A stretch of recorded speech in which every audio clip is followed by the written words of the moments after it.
기록을 넘어 대한민국의 미래를 밝히는 이진삼 장군의 자서전. 청와대를 까부스러스다. 박정희의 목을 따라왔다. 1968년 1월 21일의 그날, 경천동지 알1 사태는 대한민국을 그리고 세계를 놀라게 한 사건 그 자체였다. 대한민국이 자랑하는 철통 같은 군 경계태세는 고도의 훈련으로 무장된 북한 124군 부대 31명의 무장공비에 의해 맥없이 뚫렸고, 그들은 이 나라의 심장부 청와대 일대를 총알을 뿌리며 혼란과 공포의 도가니로 몰아넣었다. 53년이나 지난 이 가공할 만한 사건은 우리 모두에게 아직도 생생한 기억으로 남아있다. 차제 1.2.1 사태를 통해 우리의 국방, 안보 실태를 재조명하고자 한다. 옛말에 10년 세월이면 강산도 변한다는데, 하물며 50여 성상은 가히 언덕과 골짜기가 뒤바뀌는 능곡지변의 세월이라 하겠다. 사건을 치른 지 반세기를 넘는 오늘의 우리 국방태세는 어떠한가? 북한으로부터의 도발과 온갖 위험은 상존하고 있는데, 현 정부의 대북 정책은 바람이 불기도 전 엎어지는 영국으로 무책이 상책 모두인가? 우리 국방백서의 주적 삭제는 목표가 없는 군으로 만들고 있지 않은가? 누구보다 국민의 신뢰를 받아야 할 국방부 장관은 현 정부 들어 3대 국방장관들의 기막힌 행보, 원래 주적 표현이 없었다고 강변하는 장관도 있고, 오늘 1.2.1 사태 재조명 속에 그들을 밀어넣고 대한민국의 미래를 밝힌다. 김신조의 증언. 호적상 김재한이라는 또 하나의 이름을 가진 김신조. 1.2.1 사태가 이름 붙여준 청와대 기습사건의 주역이다. 1968년 1월 21일 오후 8시 영하 20도의 추위 속에 길 양편 종대로 줄지어가던 31명 중 하나가 경찰서장을 향해 총알을 뿌렸다. 일행을 막아선 사람은 종로경찰서장 최규식이었고, 그에게 총격을 가한 자는 조장 김종웅이었다.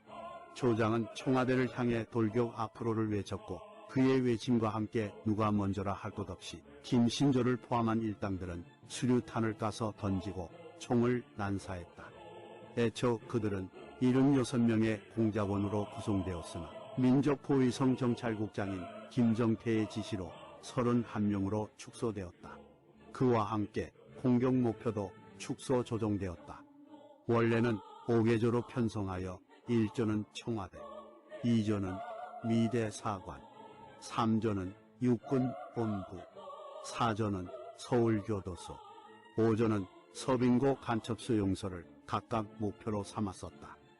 124군 부대 이재용 부대장은 오늘은 당과 수령님이 내려준 최대의 영광된 임무를 부여받고 서울로 떠나게 됐소. 동무들의 전도를 진심으로 축하하오. 동무들이 주어진 임무를 잘 수행하고 돌아오면 당은 동무들에게 특징과 영웅 칭호를 수여할 것이요. 연설이 끝나고 다같이 건배를 외쳤다. 수령 동지와 당을 위하여 목숨을 바치겠습니다. 그날 밤 술자리에 만취하여 노래하며 보낸 그 시간이 그 자리에 있던 31명의 대원 중 29명의 대원에게는 이승에서 보낸 마지막 축제가 됐다. 1월 16일 저녁 10시경 영하 25도의 매서운 찬바람 속에 황해북도 연산군의 124군 부대에서 출발한 버스는 개성 시내의 남동쪽에 떨어진 남파공작원 초대소로 향했다. 버스가 멈춘 것은 국방분계선 북한군 민경초소였다. 여기서 모두 국군 복장으로 갈아입었다. 동무들 지금은 당이 내려준 역사적 임무를 부여받고 출발하는 엄숙한 순간이요. 이 순간에 우리 김일성 수령동지에 감사하는 맹세문을 적읍시다. 31명의 대원들은 새끼손가락을 깨물어서 종이에 혈서를 썼다.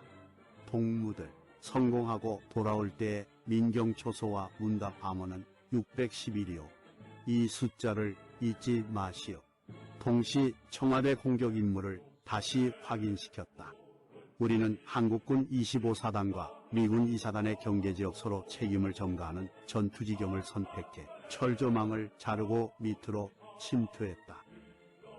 우리의 침투로는 개성에서 출발하여 문산의 고랑포를 거쳐 미 2사단과 25사단 경계지역을 뚫고 소포로 건너와서 파평산에 이르는 길이었다.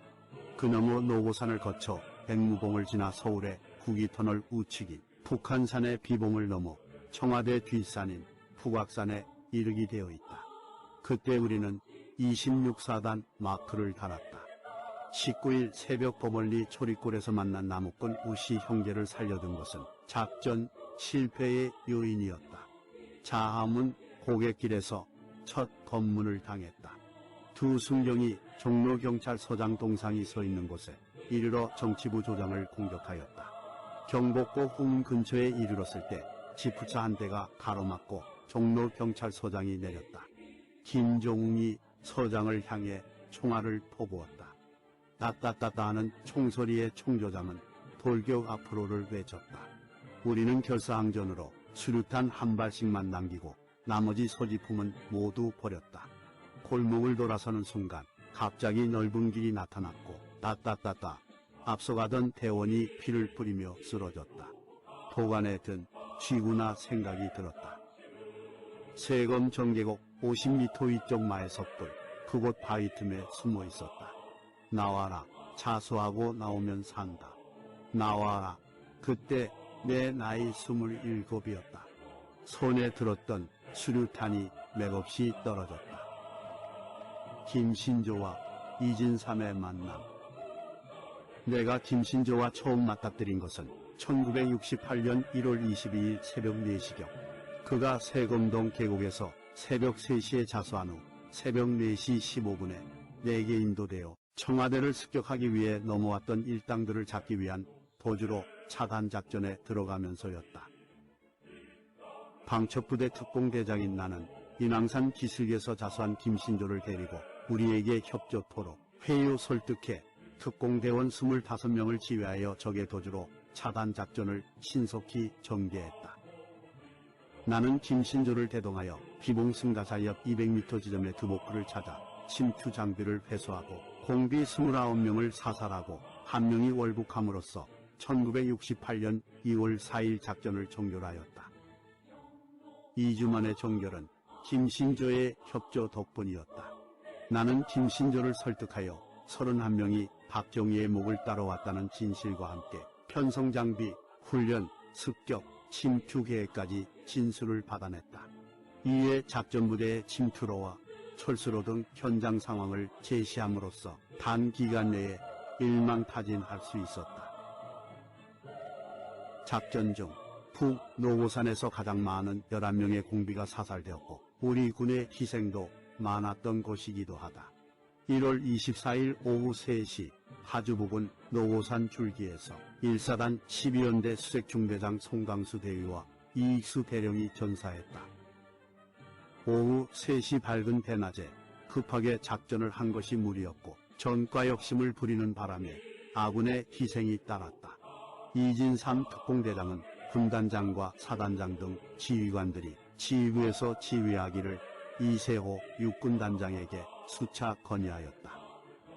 소탕작전 지휘관인 육군단장 이세호는 보안사령관 윤필용 장군의 요청으로 609 보안부대장으로 하여금 김신조로부터 획득한 124군부대 남반부 침투로와 철수로에 대한 임무와 편성, 장비들을 포함하여 정보 분석 등 12일간 진행된 작전 사항에 대한 참모 역할을 수행하도록 하여 단기간 내에 작전을 끝내도록 기여하였다.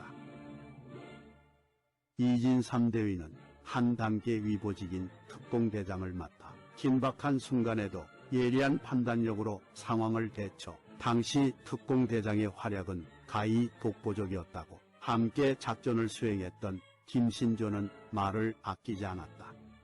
우리는 29명의 시신을 판문점으로 가져가서 북에 인도하려고 했으나 북측에서는 그런 사람을 난파시킨 일이 없다.